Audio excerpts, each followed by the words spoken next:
El vaginismo es una contracción involuntaria de los músculos pubococcígeos. Estos musculitos están rodeando la vagina y el ano en forma de 8, ¿sí? A veces ni siquiera sabemos que están esos musculitos, porque no es lo mismo que ir a un gimnasio, por ejemplo, a entrenar y sabemos dónde están los bíceps, dónde están los cuádriceps. ¿Cuándo la mujer se da cuenta que tiene este problema? En nuestra cultura occidental, por ejemplo, cuando la mujer arranca con el uso, en la adolescencia, con el uso de tampones, por ejemplo, que no puede colocarse un tampón, o cuando arranca con sus relaciones sexuales y no se puede consumar la penetración. A veces llegan a la consulta, ¿no? Y de repente las chicas dicen, pero mi novio se enoja conmigo porque dice que yo lo hago a propósito. No, esto no es volitivo, esto no depende de la voluntad.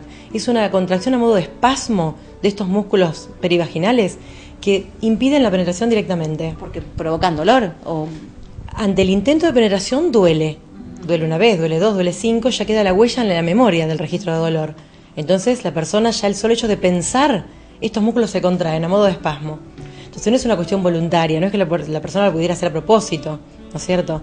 ¿Es un problema, perdón, Karina, físico, psicológico? ¿Con esto se puede nacer, se puede adquirir, se puede heredar? Te cuento, generalmente es aprendido. O sea, en este caso llamamos nosotros los sexólogos mal aprendido. Fíjate que habitualmente cuando llegan a la consulta, o sea, por programas como el tuyo, por ejemplo, la gente se puede enterar de esta problemática, sabe que la tienen, sufren solitos, las parejas sufren solitas por años con esta problemática y vienen a la consulta a veces cuando la edad biológica de la mujer marca, viste, un tiempo, decir, bueno, hacemos una consulta porque si no los hijos no llegan. He tenido parejas, ¿no es cierto?, que llegan al filo de los 40 años de ella, ¿no es cierto?, a la consulta y han estado casados toda su vida y no han podido consumar la penetración. Y sufren en silencio, porque de esto no se habla, de esto no se sabe. Si bien es cierto que no es un porcentaje tan alto de consultas como lo es, por ejemplo, la problemática del orgasmo en la mujer o la problemática del deseo sexual, ¿sí?, la problemática esta del vaginismo no se conoce dónde consultar. Y además, después toda esta problemática en no poder consumar una relación sexual debe traer un montón aparejado, un montón de problemas, desde con la pareja, sociales, de autoestima. Tal cual, Anabel, de autoestima. O sea, las consecuencias de esta problemática no tratada, a veces recae en una depresión, la mujer, baja autoestima, a veces pánico, ¿sí? Porque no te olvides que la persona empieza a pensar, mi pareja me va a abandonar, o sea, si no tiene relaciones conmigo la va a tener con otra. Entonces esa autoestima se empieza a corroer, crisis de ansiedad importantes.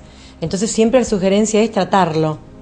Cuando llegan acá, muchas veces ya han pasado por el ginecólogo, ¿no es cierto?, que el ginecólogo no puede colocar el espéculo, o sea, no se pueden hacer los exámenes ginecológicos de rutina, y muchos, digamos, profesionales que están al tanto de esto deberían de recomendar un tratamiento. A eso iba, esto tiene que ser algo interdisciplinario, o sea, ya tienen que estar enterados los profesionales médicos que, bueno, no todas las soluciones dependen a veces de uno, de una especialidad, sino que tienen que ser un poco más abiertos, ¿no?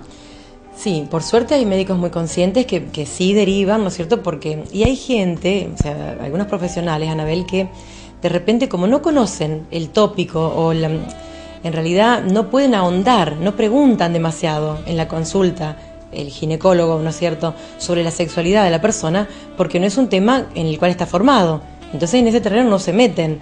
Y la persona, que muchas veces le da mucha vergüenza preguntar, consultar por esto, entonces guardan en secreto esto y sufren horrores. O sea, al determinar que no es físico, sino que es mal aprendido, por decir así, ¿no? Esto responde a que a una cultura del que no se habla del sexo, de que es algo pecaminoso. ¿De dónde viene todo esto? Mira, Anabel, desde mi experiencia, la mayoría de las pacientes que he recibido con esta problemática, una impronta religiosa muy fuerte, donde, ¿no es cierto?, la relación sexual era considerada, bueno, es pecaminosa, o sea, esto es algo que hay que esperar hasta el matrimonio, donde hay parejas que vienen a la consulta luego de casarse esperando que esto se resuelva mágicamente, solito, por efecto del arte de magia, porque ya tienen la aprobación de la iglesia, que sí pueden consumar la penetración y se resuelva. No, este aquí que está mal aprendido, o sea, se ha condicionado en 1, 2, en 200, no sé, las veces que la pareja ha intentado la penetración, y cada vez que lo intentan es más el pánico al dolor. Entonces, más lo intentan, más se consolida la disfunción. Es la mente, ¿no?, la que nos domina un poco los actos. Es el registro que queda en la memoria de este miedo al dolor. ¿Está pasando actualmente? ¿Podemos hablar de mujeres jóvenes que hoy están padeciendo estos problemas de vaginismo? Que pareciera mentira. Sí, sí, sí pasa. Ha pasado siempre y sigue pasando. Ahora lo que pasa que, bueno, como te repito, gracias a programas como el tuyo que la gente se puede identificar con el problema y consultar. Si no, lo guarda en silencio. Muchas veces no saben a dónde consultar, qué hacer con esto. ¿Y qué pueden hacer con esto? Un tratamiento. En la terapia sexual se hace una desensibilización sistemática. Gradualmente, primero que la mujer tiene que aprender técnicas de relajación de su cuerpo. Porque la mujer, del solo hecho de pensar en la posible penetración, se tensiona de manera generalizada. Pero luego tiene que aprender a relajar los músculos de su piso pélvico, que son estos pubococcígeos. Por supuesto que es fundamental el tratamiento con la pareja. O sea, si la pareja no se implica en esto, o la pareja no entiende de qué se trata, o cree que de repente es algo volitivo, que la persona lo hace, no sé, con una intención, pero generalmente las parejas acompañan, ¿eh? Totalmente. Y aparte se está tomando cada vez más conciencia de la importancia que es el ser humano, ¿no? Y la mujer principalmente de las atenciones que tiene que tener en distintos órdenes, inclusive en el sexual. Sí, así es. Les quiero remarcar que hay que diferenciar, por ejemplo, lo que es un vaginismo, de lo que la gente ha escuchado nombrar por ahí, a lo mejor de parte del ginecólogo, una vaginitis. Ajá. Nada que ver. Esto es una infección de la zona vaginal, que lo va a diagnosticar el ginecólogo. Hay que diferenciarlo de esto. Porque lo va a tratar clínicamente el ginecólogo, con medicación y con lo que corresponda. Exactamente. Lo que sí está asociado, pero hay que hacer bien el diagnóstico, es con la patología que se llama matrimonios no consumados, donde la patología del vaginismo se refuerza tal vez con una patología del varón. Por ejemplo, matrimonio de una manera, digamos, del diagnóstico se llama así, pero no tiene que ser porque un matrimonio, es una pareja, noviazgo. A veces se refuerza donde ella, por ejemplo, no puede ser penetrada.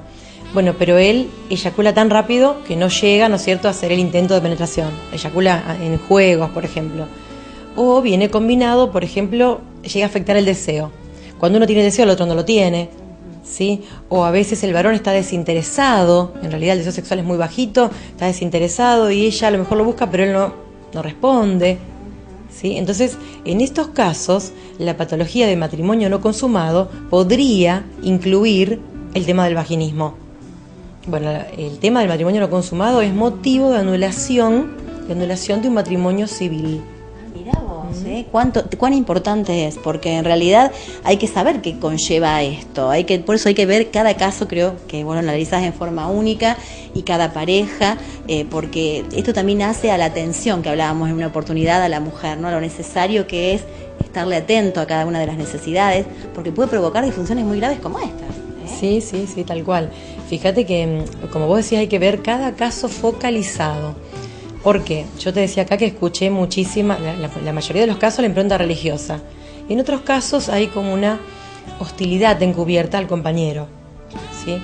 En otros casos, más allá que desde el nivel consciente la persona quiere ser mamá, hay temor al embarazo y a la maternidad, por ejemplo, ¿sí?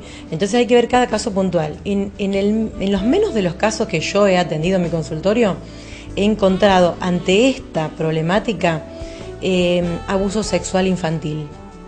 No tanto en estos casos, sí a lo mejor ha dejado una secuela en los casos de disfunciones del deseo sexual, desde mi experiencia clínica, pero en algunos casos sí, esta huella traumática infantil va a marcar luego un vaginismo. Son muchos motivos que pueden ocasionar esto. Lo importante es que se puede tratar, que se puede curar, y con técnicas creo que son bastante simples, como vos me comentabas, ¿no? Son simples, les sugiero no prueben en casa, porque prueban, digamos, en su soledad y en su angustia todo lo que pueden. Hasta prueban con cremas anestésicas, y de repente no sirve esto, porque el condicionamiento, el miedo de la persona, la tensión de toda esa musculatura está. Entonces hay que desandar este camino con el tratamiento en la terapia sexual, que por supuesto la terapia sexual, como ya hemos dicho en otras entrevistas, combina lo que es la psicoterapia más ejercicios para hacer en casa. De manera individual, la mujer empieza a conocerse, se da información, educación sexual, se le explica con dibujitos, se le da bibliografía, se le explica de anatomía, de fisiología, de distintas fases de la respuesta sexual, porque muchas veces las mujeres con vaginismo tienen, vamos a pensar cuando esto no está tan instalado, cuando recién arranca, tienen excelente posibilidad de desear, o sea, tienen muy buen deseo, tienen excelente posibilidad de llegar al orgasmo, ¿sí? Y generalmente son muy abiertas en otras prácticas de la sexualidad. Son muy abiertas. Y generalmente son multiorgásmicas, sin ninguna dificultad, pero no consuman la penetración. Entonces hay que tratarlo, ya te digo, o sea, si alguien va, no sé, a una librería y se compra, o de internet mismo, saca todos los ejercicios para hacer. No, eso lo tiene que hacer un sexólogo, alguien entrenado que le va a indicar a través de la psicoterapia, o sea, porque es como hacer un traje a medida del paciente. Esas herramientas para diagnóstico de su pareja también y de su relación. También, exactamente, voy a tratarlos a los dos.